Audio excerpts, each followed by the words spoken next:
काय झालं सावली? हे व्यंकटेशजी माझा नवरा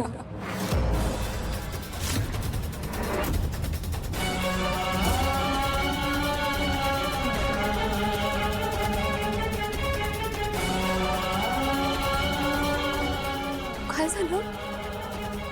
धक्का बसला तुम्हाला? तुम्हाला काय वाटलं? तुम्ही सोडून गेल्यावर मी एका कोपऱ्यात रडत बसेल? माझं आयुष्य थांबेल?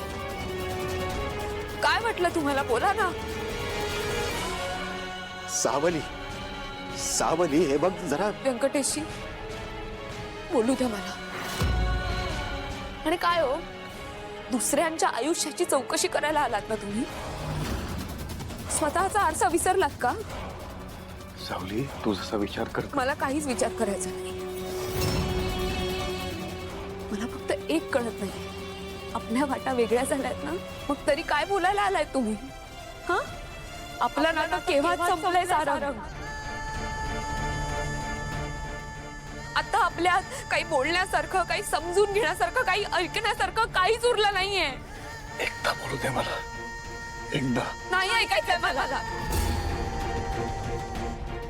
आपलं नातं संपलंय आणि ते मी नाही, तुम्ही संपवलंय. मी संपवलंय? हो.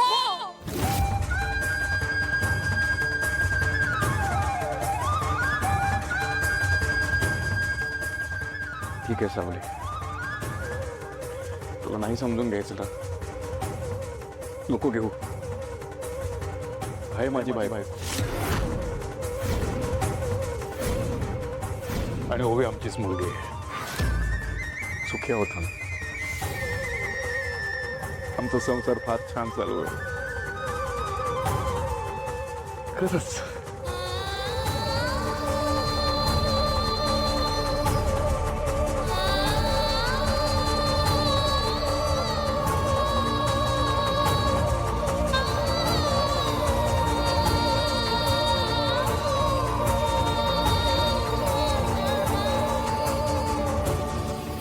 सावली, सावली, हा सारंग म्हणजे?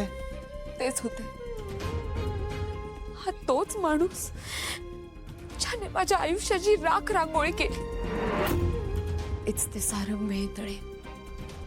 पण सावली, अगं पण मी तुझा नवरा आणि आभिर आपला मुलगा, एक खोटं सांगायची काय गरज होती का? मला त्यांच्या समोर कमकुवत नव्हतं दिसायचं. मला त्यांना हे दाखवायचं नव्हतं की मी अजूनही.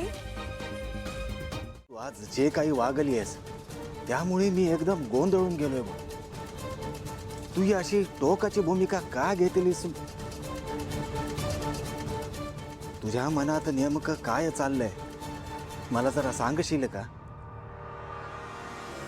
सॉरी व्यंकटेशजी, मला माफ करा. मला काही सुचलं नाही तेव्हा, म्हणून मी सगळं बोलून गेले.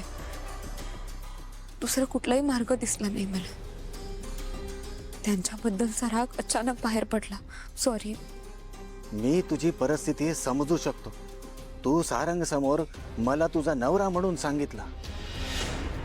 हे बघ, खरं तर मला काहीच हरकत नाही, कारण तुझं रक्षण करण्यासाठी मी काही करू शकतो हे तुला चांगलंच माहिती.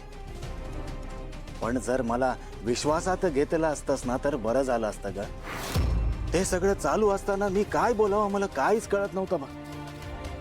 जर सारंगनी मला काही विचारलं असतं तर मी काय सांगणार होतो ग?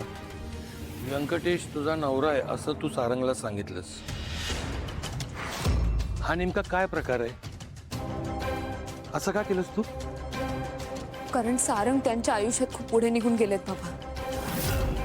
लग्न केलंय त्यांनी आणि ते खूप सुखी आहेत त्यांच्या बायकोसोबत. स्वतःच्या डोळ्याने पाहिलंय. हे बघ, माझा अजूनही विश्वास बसत नाही की सारंग असं काही करेल. तो तुला सहजासहजी नाही विसरू शकला. माणसं बदलतात बाबा, आणि काळ त्या माणसांवर खूप मोठा परिणाम करून जातो. त्यांनी डिवोर्स पेपर्स पाठवले होते मला. नातं संपवायची सुरुवात त्यांनी केली होती. मी तुला पुन्हा एकदा सांगतो, सारंग स्वतः डिवोर्स पेपर घेऊन आला नव्हता. बरं ठीक आहे, चल त्याच्याकडनं एक चूक झाली, हा, पण म्हणून तूही काही फार मोठा समजूतदारपणा दाखवलेला नाहीयेस. एका क्षुल्लक कारणावरनं तू तिथनं घर सोडून निघून आलीस, त्याचं काय करायचं? क्षुल्लक कारण? बाबा, तुम्हाला माझ्या स्वाभिमानावर झालेला आघात क्षुल्लक कारण वाटतंय? बरं ठीक आहे, त्यांचं माझ्यावर खूप प्रेम होतं ना, माझ्यावर जीव ओवाळून टाकायचं ना ते, मग माझ्यावर हात कसा काय उचलला त्यांनी? भरल्या घरात माझा अपमान केला बाबा, आठवतंय ना तुम्हाला? आणि त्यानंतर मी ज्या नरक यातना भोगल्यात ना बाबा, तुम्हाला कधीच नाही सांगू शकत. ह्या सगळ्यात मी माझी मोठी मुलगी गमावली. तिची काय चूक होती? दूर गेली माझी मुलगी माझ्यापासून.